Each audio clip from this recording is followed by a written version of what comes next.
Have you ever said yes to something and instantly regretted it? Yeah, me too. We say yes because we don't want to disappoint anyone. We want to be liked, helpful, easygoing. But what happens next? We end up overwhelmed, burned out, and quietly resentful. The truth is, saying no doesn't make you a bad person. It makes you an honest one. And in this video, we're diving into how to say no without feeling guilty and actually feel good about it. We were never really taught how to say no, were we? From childhood, most of us learned that being agreeable meant being good. Don't be rude, just help out. Don't cause trouble. So we grew up believing that our value comes from our usefulness, from how much we give, how available we are, how often we say yes. But here's the problem. When you always say yes to others, you're quietly saying no to yourself. And that guilt you feel when saying no, it's not proof that you're selfish. It's just a leftover emotion from a people-pleasing past. Saying no isn't rejection, it's protection of your time, energy, peace, and priorities. And if you've ever felt drained, overcommitted, or resentful, chances are you've been giving away too many yeses that should have been nos. Now here's the shift most people never talk about. Saying no isn't about pushing people away, it's about pulling yourself closer. The first step is simple but powerful. Pause before you answer. When someone asks for your time, energy, or help, you don't owe an instant yes.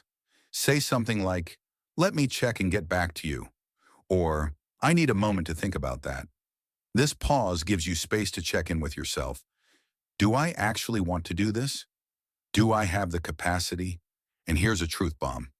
You don't need an excuse to say no. "I'm not available right now" is enough.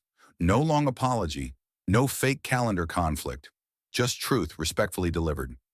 The goal isn't to become cold, it's to become clear. And the clearer you are with your boundaries, the more your relationships are built on honesty, not obligation. Because saying no with kindness is better than saying yes with resentment. Here's the real transformation. When you learn to say no without guilt, you don't just protect your time, you reclaim your identity. You stop living as someone who's always available, always agreeable, always exhausted. And you start becoming someone who values peace over pleasing. Someone who knows that no is a complete sentence. Someone who understands that every no to the wrong thing is a yes to the life you actually want. It's not easy at first. The guilt might still creep in. The fear of disappointing people might whisper in your ear. But with each no, you get stronger. You start to feel something you haven't felt in a while. Alignment. And with that alignment comes freedom. Because boundaries aren't walls. They're bridges back to your true self. If you've been saying yes out of guilt, not love, it's time to take your power back. You're not selfish for setting boundaries. You're smart. Subscribe to Youth Wisdom, where self-growth isn't just talk, it's truth. See you in the next one.